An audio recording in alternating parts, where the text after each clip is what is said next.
now, every time you want to take a picture, if you want to post a picture and you haven't used a filter, you have to say #NoFilter, or else people assume that you've doctored the picture.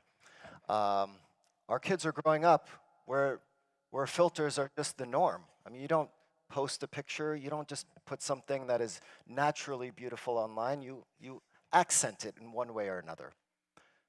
We can talk about beauty all we want, but I want to talk about the opposite tonight. I want to talk about ugliness. It's a thing that we don't like to talk about. It's a thing that it's very easy for us to see the ugliness of others. Very rarely do we focus on our own ugliness, other than when we're being, critiquing ourselves. So I wanted to do this a little differently. I did a version of this last year for Rosh Hashanah. I figured you've been sitting here listening to us, and I want us to learn together. So we are going to look at a text together. Don't worry, this is copies. Kayla, Ella, will you guys help pass these out? Thank you. I want us to look at a text from our tradition about ugliness, because this is a holiday where we're supposed to actually think about ugliness. And what we're going to do, we're going to read through this text. I'm going to read through it once, and then I'm going to offer some of my interpretations. And then, and I won't keep you here all night, even though you've probably already eaten, so you have nothing else to do for the rest of the evening, but I still won't keep you too long. I want to get some of your interpretations about the text, what you think stands out. The great thing about Jewish text is that there's usually 500 different avenues that you can go with each text. And this story, like so many great ones, has a lot of different themes woven into it. So you may be drawn to one thing that comes out of the story, and someone else is going to be drawn to something else. So I want us to look at some of these, and I want you to be brave enough to share your interpretation or something that stands out, remembering you can't get this wrong. There is no wrong answer, and this is the time, today and tomorrow, where you are supposed to be brave and just be you. So this is a safe space to do that. Okay, this is from the Talmud. And if you don't have a text yet, you'll get it soon, hopefully. The Talmud is a great work of rabbinic commentary and stories. It basically takes the Torah and all the laws of the Torah. Then there was the level of the Mishnah, where all the rabbis come together and say, all those 613 mitzvot that are in the Torah, how do we actually live by those laws? So they come and create a whole law code. And then more rabbis come afterwards and interpret that law code of the Mishnah, and hence we get the Talmud. That's Talmud in a nutshell, okay? So I'm going to read through this. I'm going to read through it once, then I'll go back, break it down, and then I want to hear your thoughts, okay? You good? Okay. Our rabbis have taught, a person should always be as yielding as a reed and never as unyielding as a cedar. By the way, this is the line that now they are going to explain it, so everything that comes after is them trying to explain what does this line actually mean. There is the case of Rabbi Elazar ben Shimon, who was coming from the house of his master in Migdal Gador, riding on a donkey and making his way along the riverbank. He was in a very happy frame of mind and feeling good about himself because he had learned a great deal of Torah. An unusually ugly man came along. He said to him, "Peace be to you, my lord." But he did not reply to him. Then he said to him, "Empty head, what a beast you are. Is it possible that everyone in your town is as ugly as you are?" He said to him, "I really couldn't say. But go to the craftsman who made me and tell him how ugly is that utensil that you have made." When Rabbi Elazar realized he had sinned, he got off his donkey and prostrated himself before the man, saying, "I beg you to forgive me." He said to him, I shall not forgive you until you go to the craftsman who made me and tell him how ugly is that utensil that you have made." He ran after the man for 3 miles until he came to his town. The people of the town came out to meet him. They said to him, "Peace be to you, my lord, my teacher, my teacher." He said to them, "Whom do you call my lord, my lord?" They said to him, "To the one who is going along after you." He said to them, "If this is a my Lord, may there not be many more like him in Israel." They said to him, "God forbid. And what has he done to you?" They said to him, "Nonetheless," he said, "Thus and thus did he do to me." They said to him, "Nonetheless, forgive him, for he is a man who's great in Torah learning." He said to them, "Lo, for your sake I forgive him, on the condition that he not make a habit of acting in that way." On that same day, Rabbi Elazar entered the great house of study that was his and gave an exposition. A person should always be as yielding as a reed and never as unyielding as a cedar. And for this reason, the reed is merited that it should be used as a pen for writing the Torah, tefillin, and mezuzot. Okay, now let's go back and break it down a little. This rabbi comes from a place called Migdal Gedor, which, by the way, there is no other place in the Talmud that mentions this location.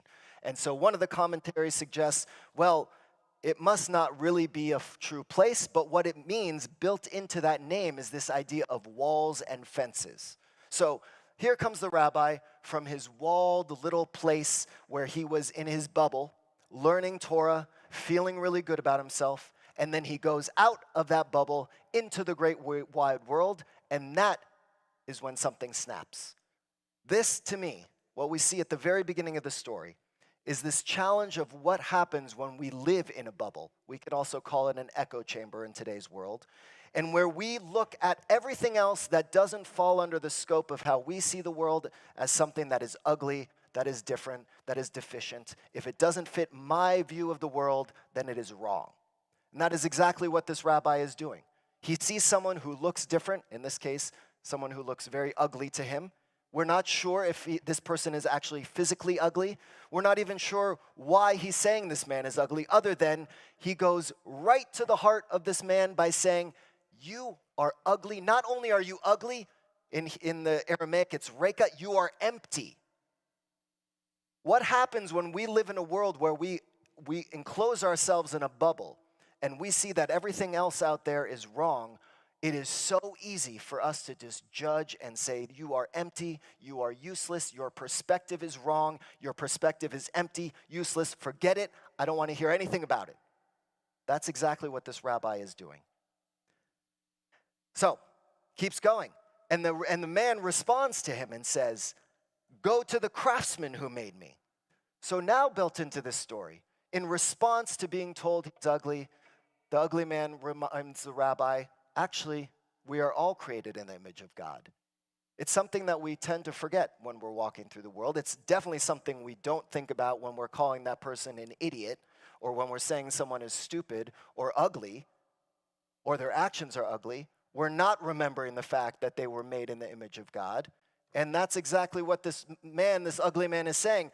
Guess what, Rabbi? Why don't you get off your high horse, literally, come down to reality, and realize what you're saying, how hypocritical you're actually being. You want to live a life where you're saying you are a good man, you're living an ethical life, and then you're going to go and do that and call me those names? Well, why don't you remember who made all of us?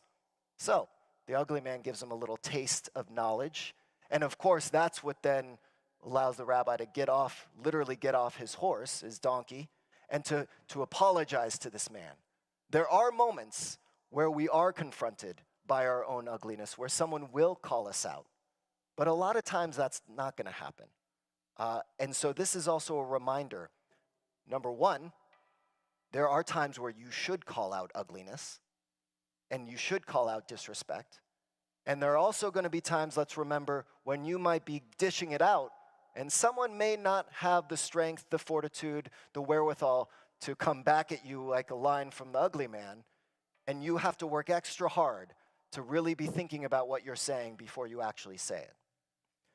So he goes on, and then he gets off his donkey, and he says, "I beg you to forgive me." And the man says, "I'm not going to forgive you. I want you to go to the craftsman, and then you'll be forgiven." Now, what's underneath this, how is the rabbi supposed to go to the craftsman? What's the only way you can really go see the craftsman? You die, right? In other words, the ugly man is saying, great, the only way you're going to be forgiven is when you die. Okay, so now the ugly man is pushing him a little and not forgiving him at all. And at the same time, this rabbi does not have his position or his status to protect him. No longer is he someone who can rely on his title to allow him to get away with what he's doing. Let's remember, no matter who we are, no matter what our title, no matter what our success, there are certain times where we need to be brought down to reality, and this is what's happening to the rabbi right here. So he goes to the town. I'm cutting this. We could do a whole hour, but again, I want to get you home. They go to the town, and then again, the ugly man, and I want you to be thinking about what is ugly and who is ugly in this story. The ugly man says, may there not be any more like him in Israel. What's happening is when we are hurt, when we are scarred, when someone disses us, we are very likely to try and just dig into them more and more and more to continue the battle. And that's exactly what the ugly man is doing here. He's now in front of everyone trying to destroy the reputation of the rabbi in the rabbi's hometown, in front of all the people who know this rabbi as a beloved rabbi. And so both, one, the reality, again, that your position doesn't necessarily always protect you, but at the same time, it's not necessarily appropriate to try and destroy someone's reputation. And finally, when we get to the end, the rabbi, of all the things for the rabbi to say when he goes into his synagogue and decides to give a sermon, what does he say? He says you should be as yielding as a reed and never as unyielding as a cedar. A reed, as it grows, continues to be flexible, right? A cedar, as it grows, becomes stronger but inflexible to the point where it breaks, whereas the reed continues to be flexible. And that's how the story ends. And then, of course, it's the reed that is used to create and write the Torah and the mezuzah that goes on our wall and the tefillin that we wear in the mornings. The flexibility is built into the Torah itself. So I want to leave it there for now. I still have some more thoughts, but I want to find out from you, where is the ugliness in the story? What part of the story stands out to you? What is the lesson that you think this is trying to teach us? It's a room full of Jews. There's got to be some opinions somewhere. Don't be scared. Yes. Well, hold on. Wait. This is sort of related. Wait, hold on. Your name? Diane. Okay, Diane. My daughter's playing the violin over there. Well, she's doing a fabulous job. Okay, thank you.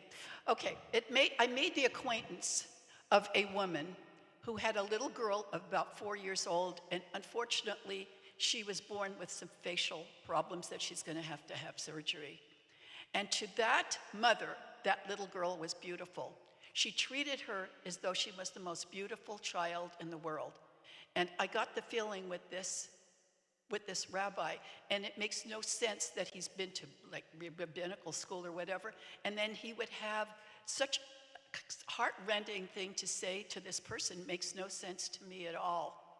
Yeah, you're right. Mm-hmm. It's part of this story, built into this story, is this idea: how could someone who supposedly is knowledgeable, lives an ethical life, can go and do something? That's part of the brilliance of the story, is it's a reminder that all of us are vulnerable. Even those who know how to live a nice life, those who are educated, we all can have a moment where we make a mistake.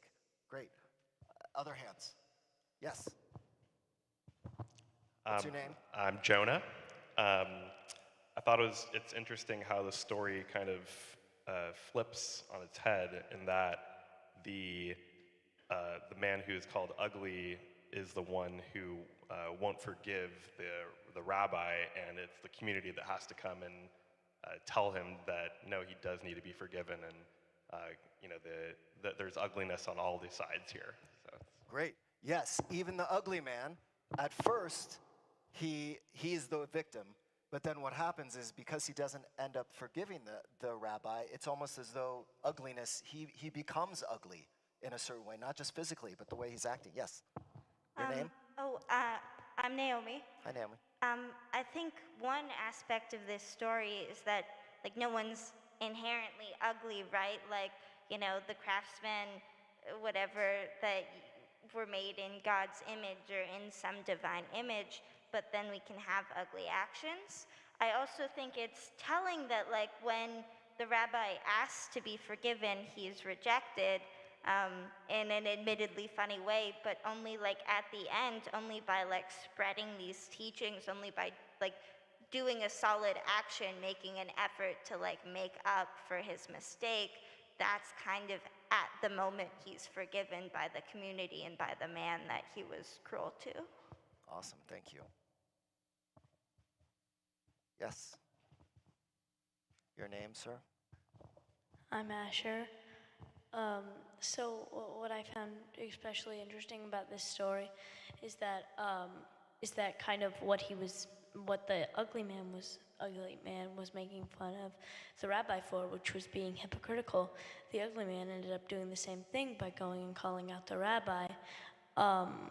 Also, I think that it's interesting that it was never specified whether by saying that we're all created in God's image. So what does that mean? Does that mean that we're all ugly or we're all beautiful? I think it depends on the situation, and you could look at it either way. Right. Yes. Your name? Irene. I think for me, anyway, what was especially telling in that story is that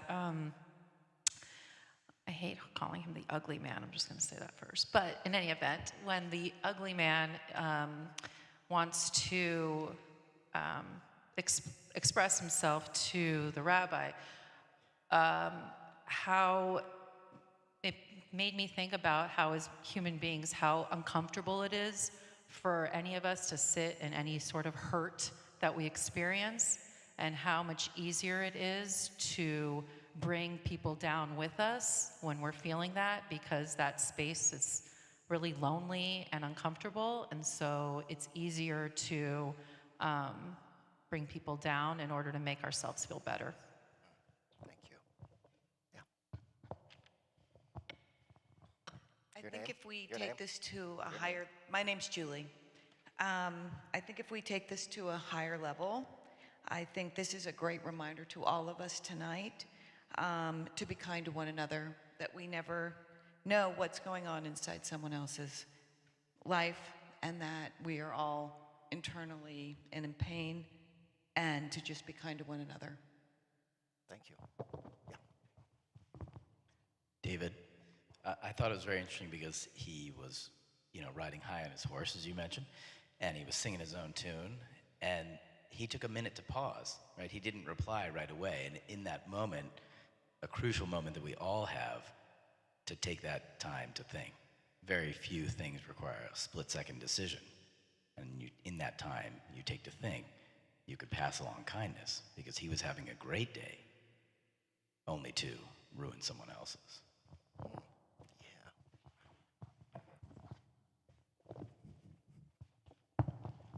Ron, I actually had two thoughts that came from this. One, and a couple of folks have said this a different way, but it speaks of the reed versus the cedar, and how you can be in the right, but being so rigid, though, you actually become in the wrong. And that's the reed versus the cedar. But the other thing I thought was really interesting was when he talks about, when he refers to the man as the ugly man, and the translation is calling him an empty head. And this is a learned rabbi, so the question is, to a learned rabbi, an empty head might be ugly because it's someone who doesn't have knowledge, or at least the knowledge he values, the learning he thinks is so important. And so I was wondering if perhaps there's some of that as well. And then the ugly man, or the unlearned man, actually shows him he has knowledge. Great. Yes, because by the way, in the story, there's nothing that specifically states the physical attributes of this man. So it's not necessarily clear. Is he referring to his physical appearance? Or is, again, because he was in his tower of learning, that as soon as he was out with the regular people, he imagined that no one else had the kind of knowledge and wisdom that he had. Yeah. Hi, Elaine. I also think it shows us, even people for whom we have respect and have great expectations can be very disappointing. Yes. All right, we'll take one more. Hi, Kara. It makes me think about the idea of shame and Yom Kippur, and the idea of shaming being when you talk about how someone is versus what they've done or how they've acted. And so it's interesting to me, what calls out to me is the fact that he, says, you are this. You are an empty head. And then he says and then the other man says there should be no one like you in Israel, and he is not this. But when they come to resolution, they look at the acts. And they say, don't make a habit of acting this way. I can forgive him as long as this doesn't become a habit. And I think that difference between shaming someone for the worst thing they've done or the bad thing that they've done and assuming that's who they are, versus being able to take the longer view and be like, this thing you did really sucks, but that's not the totality of who you are. And I'm willing to give you that shot. Amazing. I don't think I'm going to write any more sermons for the rest of my. I'm just going to do this every time. Really, thank you all, and so appreciate all the wisdom and knowledge that's in this room, and of all ages also, which I have to say, it's really nice that people of all ages shared. Just to wrap this up, this idea, again, as I mentioned in the beginning, that the Torah is written with the flexibility of the reed. This idea that our tradition is reminding us, when you are rigid in your view of the world, when you are rigid in how you respond to the pain in the world, it breaks. It doesn't allow it to continue. It doesn't allow us to continue to grow and for our tradition to continue to grow.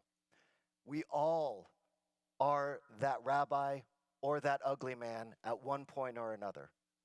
The tradition is saying, see yourself in the story. See yourself not just as the victim, but we all have those moments where we are as ugly as what that rabbi said, and also as ugly and in shaming as that ugly man as well. So I hope you can take this text. I hope over the next 24 hours you look at it, share it with other people, teach it. You've now all studied Talmud. Maybe this, raise your hand if this is the first time you've studied a piece of Talmud before. Okay, good, nice.